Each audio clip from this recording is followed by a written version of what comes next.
waa kuma mucjisada tiknoolajiyadda caalamka mid ka mid ah dadka ugu saamaynta badan adduunka markaana mid ku caan baxay xatooyada fikradaha meelmarka ah. Mark Zuckerberg waxaa lagu tilmaamaa mucjisada tiknoolajiyadda caalamka. Waa mulkiilaha shabakadda Meta oo ay ku midaysan yihiin shirkado fara badan sida Facebook, WhatsApp iyo Instagram. Mark waa mid ka mid ah shakhsiyaadka ugu saamaynta badan caalamka sababtoo ah website-kiisa Facebook oo kaliya waxa maalin walba booqda dad kor u dhaafaya 1 bilyan oo ruux. Haddaba Mark Zuckerberg waxa uu dhashay sanadii 1984 waxa uuna ku dhashay degmada White Plains. waana wiilka ay dhaleen dhakhtarad ku takhasustay cudurrada dhimirka iyo dhakhtar ku takhasusay ilkaha.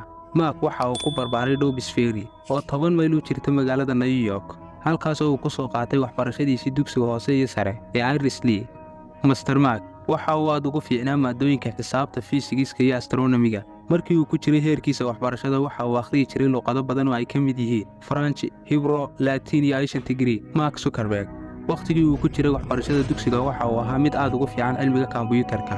Waxa uuna aasaasay website-kiisa Facebook isagoo dhiganaya jaamacadda Harvard sanadii 2004. ugu horreyntii isaga iyo saaxiibadii waxa ay ku faafiyeen isticmaalka website-ka Facebook ardaydii ay isku jaamacadda ahaayeen, halkaasi oo ugu horreyntii ka soo hana qaaday geedi socodka mid ka mid ah website-yada dunida loogu isticmaalka badan yahay. Master Mark dadaal dheer oo maskaxeed kadib sanadii 2013 waxa uu ka mid noqday milyaneerada caalamka isagoo jira da'da 23 jir, taasi oo ay u horseeday sumcadda uu suuqyada caalamka ka helay website-kiisa Facebook. Mark Zuckerberg mar kale waxaa lagu tilmaamaa shakhsi ku caan baxay xatooyada fikradaha saliimka ah, taasi oo tusaale loogu soo qaato kiis maxkamadeed oo ay ku soo oogeen 2 wiil oo mataan ah oo ay Mark saaxiibo ahaayeen. Labada wiil ee walaalaha ah iyo Mark waxa ay ka wada tirsanaayeen jaamacadda Harvard, waxa uuna kala hawlgalayay network lagu wada xidhiidho oo ay hindisihiisa lahaayeen mataanaha ay Mark saaxiibada ahaayeen.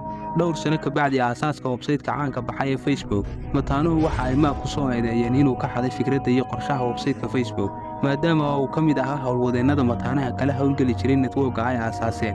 muddo dheer oo uu ka furnaa kiiskani maxkamadaha Maraykanka, ugu dambeyntii mataanaha waxaa loo xukumay lacag dhan $66 milyan oo magdhow uga noqonaysa xatooyada uu Mark ku sameeyey ee ku aadan aasaaska website-ka Facebook. muddo kadib walaalaha mataanaha ahi waxa ay mar kale soo furteen kiis ay ku andacoonayeen inaanay helin magdhowgii ay xaqa u lahaayeen. marar badan oo kale shirkadaha dhigiisa ee Master Mark waxa ay ku soo eedeeyaan inuu xado oo koobiyeeyo adeegyada amase featureska cusub ee ay ku soo kordhiyaan barahooda bulshada. Si kastoo ay ahaataba, Mark waa mid ka mid ah dadka ugu hantida badan uguna saamaynta badan caalamka, balse eedeymaha loo soo jeedinaya ee la xidhiidha xatooyooyinka fikradaha saliimka ahi waa midda sababtay inuu aasaaso shirkadiisa cusub ee Meta oo ah shirkad ay ku midaysan yihiin shirkadihiisa kale oo dhani. daawada aad ayaad u mahadsan tahay haddii aad halkan nala soo gaadhay. muuqaalkeennuna halkaas ayuu ku eeg yahay. ha hilmaamin inaad muuqaalka like inoo saarto lana wadaagto saaxiibada.